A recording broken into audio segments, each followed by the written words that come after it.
Okay, so this is my first week back post Finders Keepers. I had a week off. My mind has not stopped thinking about all the possibilities and ideas and things. I started this week off with a bang. I have content ready to go to keep going with the mystery molds, but something super amazing happened this week and I thought it would be amazing to show you. Something happened during Craft Lab that I didn't want to tell anyone about. There was one of you there when this happened and you were like, are you gonna do it? Are you gonna do it? Yes. Yes, I did it. So if you were that one person that heard that conversation, I had two separate people come up to me recognizing the molds that had their own molds that they were trying to get rid of, that I have now gone out, collected and brought back here. I've brought home a whole new collection of molds. I will say that one of the collections we were able to pretty much complete. I haven't actually checked whether it's the full set, but we have been able to complete that collection. I had just found another piece of that collection which I was going to actually reveal this week. So I'm not going to show you what that collection is today. I'm going to show you in next week's mystery mold because I don't want to, I guess, spoil that mystery mold, but also I filmed it all and it's all ready to go, and so I don't want to waste that footage I've got. And instead I'm going to show you in that video what the collection is and surprise you in that, but also potentially make a whole video of just that collection because we know what that is and we know that they had them and they brought them out to us. Today I'm going to show you the two piles. We might open a couple, but in particular I've kept the mugs aside. I want to pour them up and show you the different shaped mugs that we got because it might not be interesting to you, but we got some really cool interesting shapes that are really lovely and a really great addition to the collection we've already got. We also got some duplicates of some of our really popular molds. We were able to get a duplicate so that we can pour two at the same time. It's just really exciting and I'm really happy, and if I didn't do Craft Lab and do this whole experience this year, this would not have happened. They wouldn't have seen me, they're not on social media, they just happened to be walking through the market and recognized the molds and came up to me and offered them to me and gave me their contact number. So I just feel so lucky. And the funniest thing is, like, these people were only like a 5-minute drive from my house and they're just hidden in plain sight, like they're just in their garages in the back. You just don't know what people have. Let's go have a look. That whole pile is the molds I got from the Closing Down Pottery Studio, and then these ones here are from that other person. I'll give you a little bit of a look of them. I might open a couple just to show you and we'll just pretend they're a mystery. First up, I want to show you this one. If you've seen Smash or Cast, this is the honey pot lid, which means I was able to actually find the base of it, but you can see there, that's the honey pot base. So I'm so excited that we got that. So I'm going to have to do a video making that up from Smash or Pass. And it just means I've got a spare lid. I also got a couple of open molds where you can kind of see what they are. So that one's a pot plant. We've also got some more magnet molds. I thought that these were really cute, some little heart geese and ducks. And Ashton was actually particularly excited about these. These are like your sea life magnets. So we've got starfish and shells, some little fishies, a little seal. This one is part of that collection, and then the ones underneath there are all part of that collection, which I'll show you in next week's video. In particular, I was super excited about getting lots of plain mug shapes. So this is kind of similar to the curved belly mug. It's a little bit different. As for this pile, this kind of starts here and goes to the side there. This is a little bit more random and less plain things. I have seen that some say ducks. There's a few clowns as well, which we'll see what happens with those. I'm gonna open this one and show you just kind of like how random this stuff is, but this is one of them, a really big leaf bowl. So that should be a lot of fun. So I'm looking forward to it and I'm pretty excited to see what's inside all of these. But yeah, I'm gonna grab those mugs out now.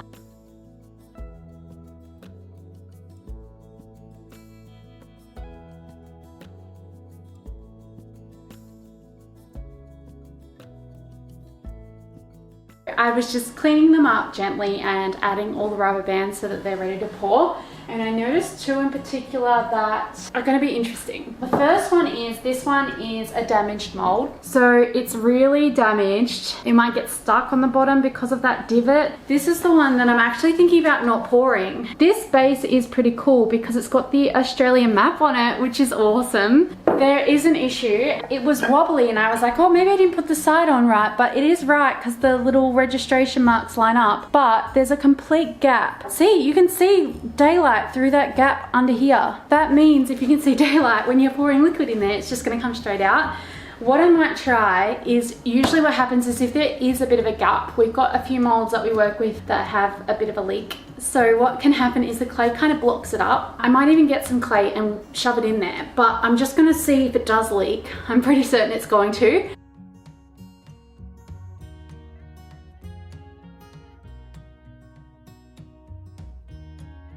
I didn't quite have enough clay mixed up, so I'm gonna go mix up some more. I thought I would have enough for this little one. I didn't. So what I did is I swirled it around to get the cast in there, and I'm just gonna top it up whilst it's still wet. I'm gonna go quickly mix up some clay and finish these last 4, 5. And then I'm gonna do this one in front of you, not on a time lapse, and we'll see what happens in real time. For this one, I'm going to pop it up here so that you can see it. I'm going to pop it on the clay bucket so that if it does leak, it goes straight back into the bucket. I'm just going to pour a little bit and just see what happens. It might seal up, but I doubt it.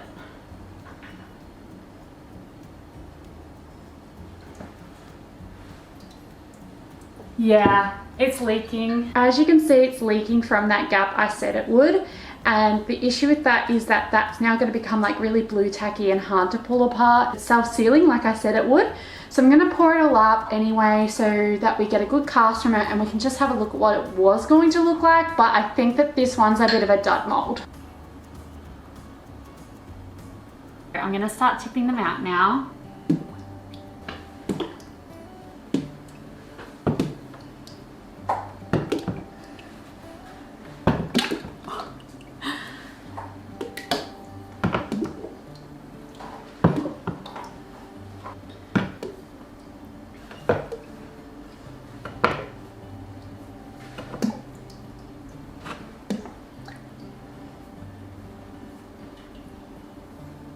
Okie dokie, let's start opening them. I'm hoping I can actually get them all open.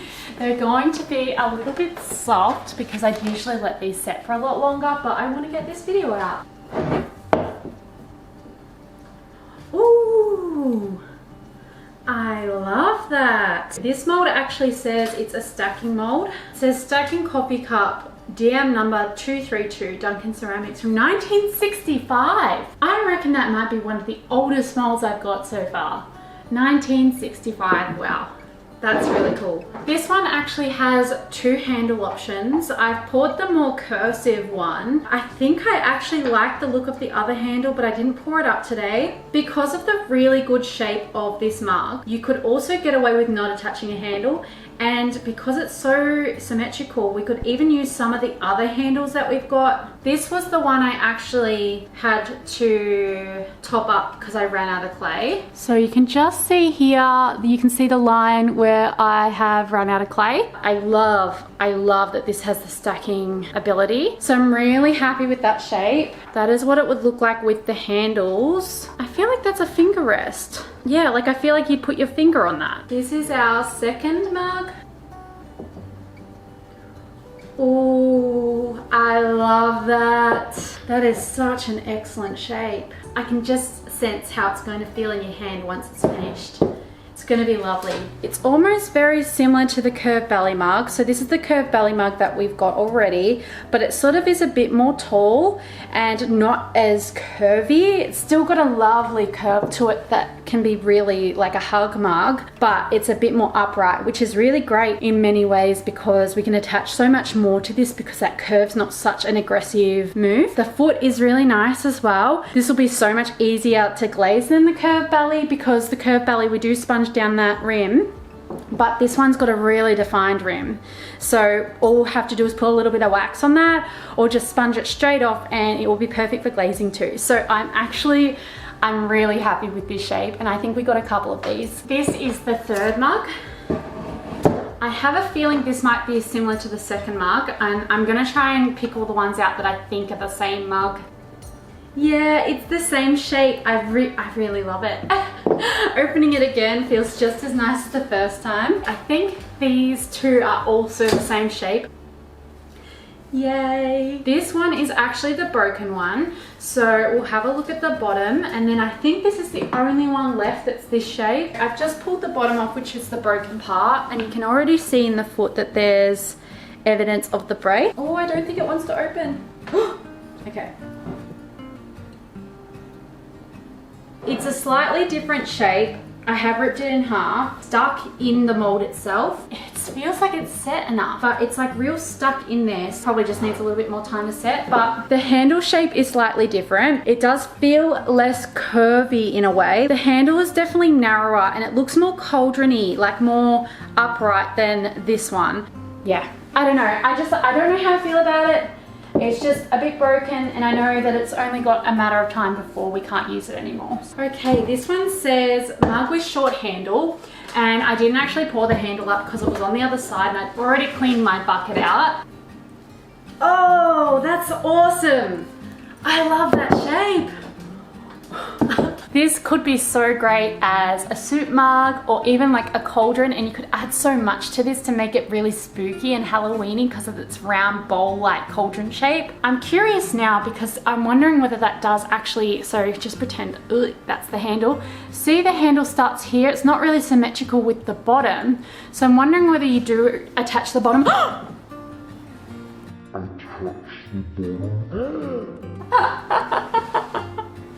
Oh gosh, what a silly Billy. Okay, we're just gonna pop it back in there for a second. But I'm wondering whether you do attach that or whether it's like a floating handle end. I am wrapped with this shape, not so much now after its little travel down to the floor. This is mold 7. Ah!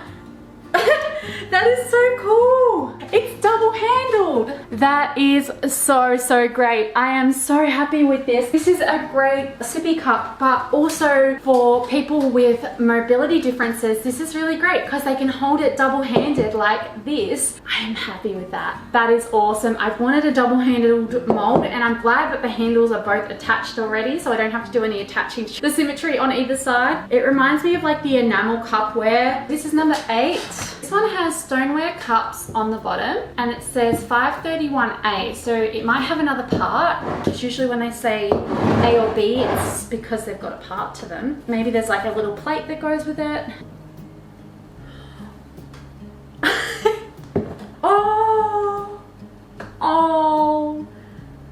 Oh my gosh. They are really special. These ones have a grooviness about them. Someone has just gone, this is a really cool shape, a really cool handle, and let's add a bit of texture, which is really cool. Like a lot of the mugs are quite plain. I love that they're a set of 2. One's sort of short and stubby and one's sort of tall and round. It's very lovely, and I love their circular handles. Also like the richness because it kind of reminds me of a honey pot, but it also works really great with glazes. So what you could do is do some illustration work on the top and then add some glaze around the bottom to highlight that texture detail. I don't think it will stack. I'm happy with these, but what the purpose was for the bigger cup and the smaller cup to go together is that for someone that wants tea and someone that wants coffee, so that you've got a set of like a tea mug and a coffee mug. Or it might just be the fact that there's a small one and a big one. This is number 9.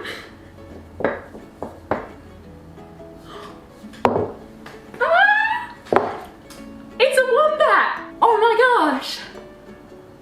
It's a gorgeous wombat mug.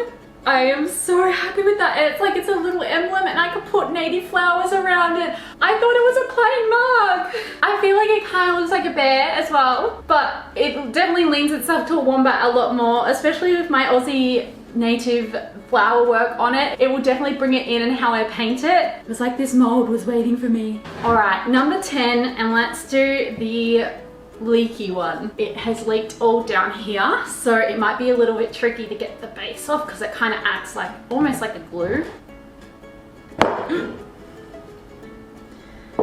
That's the hard part done. I don't love it. It's just not my preferred shape. I really like round things and round, curvy, wholesome, want to snuggle with it kind of vibe. Whereas this feels a bit sharp and a bit more sophisticated. Got a really long handle that goes almost the height of the vessel itself. And then we've got a really divoted foot on the bottom, almost like a hot chocolate glass. Yeah, it's almost like milkshake glass. And I'm just trying to think of what I could do with this. I feel like I could lean into a really cool 50s milk bar style. What do you think? I'm gonna have a look at the other one that's a similar shape and see if that one's a bit better, because if it is, then I probably won't use this one as much just because it leaks. Mold 11, already the base isn't as deep as that last one. Yeah, this one's a lot nicer. It's a similar shape and style, but it just has a more smooth curviness, you know? And now this feels like a hot chocolate mug that I would like to drink from. And the handle's really nice. It just feels a little bit more like something that will conform to your hand than the last one. And the foot isn't as deep, so I just like that a lot better. This would be the one I would keep. I could actually lean into that milk bar themed aesthetic on this one instead. I actually like this one a lot. Oi! It just would not come out. I've had a few goes at this one, it would not come out, but I have forced it out. These ones are called Stacker Mugs Plain. Very simple, and that rectangular handle is kind of groovy. I feel like you could do some sort of like Art Deco-y vibes. I kind of like how smooth and symmetrical they are too. Play around with some really cool crispy matte glazes on these. I feel like you could lean into a steampunk design because it's such an engineered shape and it feels like a crossbar or something that's holding a wheel on. You could add some little cogs and nuts and things onto this to make it really groovy. But yeah, I don't know, maybe you've got some cool ideas. Maybe I'm thinking of the wrong era. Like I'm on the spot right now without any research and just thinking about what I associate it with. But yeah, I think this is a really cool shape. This is number 13, second last. I've got one more to go through with you. Ooh, nice. I'm really happy with this. Clay shrinks at each stage of the process, and as they shrink, you kind of get a big mug that ends up becoming a really tiny mug, which is a bit annoying for people that want a lot of coffee. For me, I like it because I like having smaller cups throughout the day rather than one big one. But this, the reason I explain that is this is really big and really, it's very wide and very tall. So if you compare that to something like the curved belly mug, you're going to get, you get the same width, but you get like almost double the cup.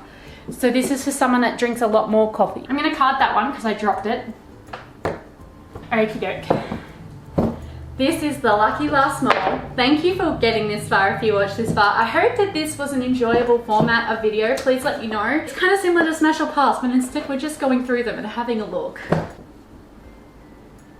Oh, interesting. My initial reaction was I didn't expect the handle to look like that. I don't know if I'm a fan of the handle, but I love the shape of the mug. This is it. I love this, but the handle does feel a bit pointy and sharp. Big hand can actually fit into that. Volume wise, it's a lot bigger. It might be deceptive. It might be similar to the one I just revealed. Other than that, I really like that shape. Thank you so much for watching another video. Don't forget to like and subscribe for more. And I would actually love to know your ideas for some of the mugs. Maybe you thought of a really cool idea for some of them in the comments, or even just let me know what your favorite one was. I'll see you next time.